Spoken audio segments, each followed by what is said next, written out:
আসসালামু আলাইকুম রহমতুল্লাহি ওয়া বারাকাতুহু। আখেরি জামানায় কিয়ামতের নিকটবর্তী সময়ে মিথ্যুক দাজ্জালের আবির্ভাব ঘটবে।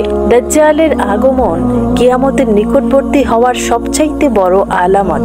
মানব জাতির জন্য দাজ্জালের চেয়ে অধিক বড় বিপদ আর নেই। বিশেষ করে সে সময় যে সমস্ত মুমিন জীবিত থাকবে তাদের জন্য ঈমান নিয়ে টিকে থাকা অত্যন্ত কঠিন ব্যাপার হয়ে পড়বে। সমস্ত নবী আপন আপন উম্মতদেরকে দাজ্জালের ভয় দেখিয়েছিলেন। আমাদের নবী করিম সাল্লাল্লাহু আলাইহি সাল্লামও দাজ্জালের ফিতনা থেকে সতর্ক করেছেন আমাদের এবং তার অনিষ্ট থেকে বাঁচার উপায়ও বলে দিয়েছেন। ইবনে উমার রাদিয়াল্লাহু আনহু নবী করিম সাল্লাল্লাহু আলাইহি সাল্লাম হতে বর্ণনা করেন, একদা নবী করিম সাল্লাল্লাহু আলাইহি সাল্লাম দাঁড়িয়ে আল্লাহর যথাযোগ্য প্রশংসা করলেন। অতঃপর দাজ্জালের আলোচনা করতে গিয়ে বললেন, আমি তোমাদেরকে তার ফিতনা থেকে সাবধান করছি। সকল নবী তাদের উম্মতদেরকে দাজ্জালের ভয় দেখিয়েছিলেন, কিন্তু আমি তোমাদের কাছে দাজ্জালের একটি পরিচয়ের কথা বলবো যা কোনো নবী তার উম্মতকে বলেন নাই। তা হলো দাজ্জাল অন্ধ হবে। আর আমাদের মহান আল্লাহ তাআলা অন্ধ নন। নওয়াজ বিন সামআন রাদিয়াল্লাহু আনহু বলেন, একদা রাসূল সাল্লাল্লাহু আলাইহি সাল্লাম সকালবেলা আমাদের কাছে দাজ্জালের কথা বর্ণনা করলেন। তিনি তার ফিতনাকে খুব বড় করে তুলে ধরলেন। বর্ণনা শুনে আমরা মনে করলাম নিকটস্থ খেজুরের বাগানের পাশেই সে হয়তো অবস্থান করছে। আমরা রাসূল সাল্লাল্লাহু আলাইহি সাল্লামের নিকট থেকে চলে গেলাম। কিছুক্ষণ পর আমরা আবার তার কাছে গেলাম। এবার তিনি আমাদের অবস্থা বুঝে জিজ্ঞাসা করলেন, তোমাদের কি হলো? আমরা বললাম, হে আল্লাহর রাসূল, আপনি যেভাবে দাজ্জালের আলোচনা করেছেন তা শুনে আমরা ভাবলাম হতে পারে সে খেজুরের বাগানের ভেতরেই রয়েছে। নবী করিম সাল্লাল্লাহু আলাইহি সাল্লাম বললেন, দাজ্জাল ছাড়া তোমাদের উপর আমার আরো ভয় রয়েছে। আমি তোমাদের মাঝে জীবিত থাকতে যদি দাজ্জালের আগমন ঘটে তাহলে তোমাদেরকে ছাড়া আমি একাই তার বিরুদ্ধে ঝগড়া করব, লড়াই করব। আর আমি চলে যাওয়ার পর যদি সে আগমন করে তাহলে প্রত্যেক ব্যক্তি নিজেকে হেফাজত করবে। আর আমি চলে গেলে মহান আল্লাহ তাআলাই প্রতিটি মুসলিমকে হেফাজতকারী হিসেবে যথেষ্ট। দাজ্জালের আগমনের পূর্ব মুহূর্তে মুসলমানদের অবস্থা খুবই ভালো থাকবে। তারা পৃথিবীতে শক্তিশালী ও বিজয়ী থাকবে। সম্ভবত এই শক্তির পতন ঘটানোর জন্যই দাজ্জালের আবির্ভাব ঘটবে। দাজ্জাল মানব জাতিরই একজন হবে। মুসলমানদের কাছে তার পরিচয় তুলে ধরার জন্য এবং তার ফিতনা থেকে তাদেরকে সতর্ক করার জন্য নবী করিম সাল্লাল্লাহু আলাইহি সাল্লাম তার পরিচয় ও বিস্তারিত বর্ণনা করেছেন।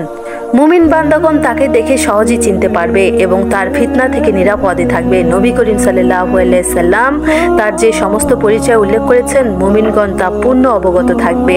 দাজ্জাল অন্যান্য মানুষের তুলনায় স্বতন্ত্র বৈশিষ্ট্যের অধিকারী হবেন। জাহেল, মূর্খ ও হতভাগ্য ব্যতীত কেউ দাজ্জালের ধোঁকায় পড়বে না। আমাদের নবী করিম সাল্লাল্লাহু আলাইহি সাল্লাম দাজ্জালকে স্বপ্নে দেখে তার শারীরিক গঠনের বর্ণনা প্রদান করে গেছেন।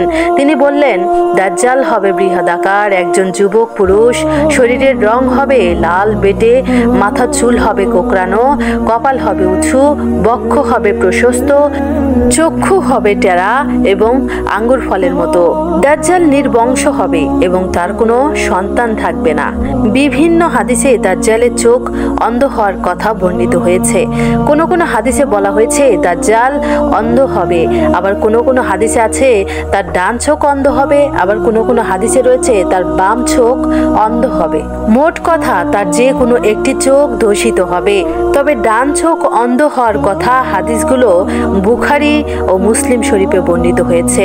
মোট কথা দাজ্জালের অন্যান্য লক্ষণগুলো কারো কাছে অস্পষ্ট থেকে গেলেও অন্ধ হওয়ার বিষয়টি কারো কাছে অস্পষ্ট হবে না। তাছাড়াও দাজ্জালকে চেনার সবচাইতে বড় আলামত হলো তার কপালে কাফের লেখা থাকবে। শিক্ষিত অশিক্ষিত সকল মুসলিম ব্যক্তি তা পড়তে পারবে। মোট কথা আল্লাহ মুমিনের জন্য অন্তর্দৃষ্টি খুলে দেবেন, ফলে সে দাজ্জালকে দেখে সহজেই চিনতে পারবে। যদিও ইতিপূর্বে সে ছিল অশিক্ষিত। আদম সৃষ্টি থেকে কিয়ামত পর্যন্ত মানব জাতির জন্য দাজ্জালের চেয়ে বড় ফিতনা আর নেই। সে এমন অলৌকিক বিষয় দেখাবে যা দেখে মানুষ দিশেহারা হয়ে পড়বে। দাজ্জাল নিজেকে প্রভু ও আল্লাহ হিসেবে দাবি করবে। তার দাবির পক্ষে এমন কিছু প্রমাণ উপস্থাপন করবে যে সম্পর্কে নবী করিম সাল্লাল্লাহু আলাইহি সাল্লাম আগে থেকে সতর্ক করেছেন। মুমিন বান্দাগণ এগুলো দেখে মিথ্যুক দাজ্জালকে সহজেই চিনতে পারবে এবং আল্লাহর প্রতি তাদের ঈমান আরও বৃদ্ধি পাবে। কিন্তু দুর্বল ঈমানদার লোকেরা বিভ্রান্তিতে পড়ে ঈমান হারা হবে। দাজ্জাল নিজেকে রব বা প্রভু হিসেবে দাবি করবে। ঈমানদারের কাছে এই দাবিটি সুস্পষ্ট দিবালোকের মতো মিথ্যা বলে প্রকাশিত হবে। দাজ্জাল তার দাবির পক্ষে যত বড় অলৌকিক ঘটনায় পেশ করুক না কেন, মুমিন ব্যক্তির কাছে এটি সুস্পষ্ট হবে যে সে একজন অক্ষম মানুষ, পানাহার করে, নিদ্রা যায় এবং পেশাব পায়খানা করে। সর্বোপরি সে হবে অন্ধ, যার ভিতরে মানবীয় সব দোষ গুণ বিদ্যমান। সে কিভাবে রব ও আল্লাহ হতে পারে? একজন সত্যিকার মুমিন এবং মুমিনের বিশ্বাস হলো মহান আল্লাহ সর্বপ্রকার মানবীয় দোষ ত্রুটি হতে সম্পূর্ণ মুক্ত, কোনো সৃষ্টিজীবী তার মতো নয়। মহান আল্লাহ তাআলাকে দুনিয়ার জগতে কোনো মানুষের পক্ষে দেখাও সম্ভব নয়।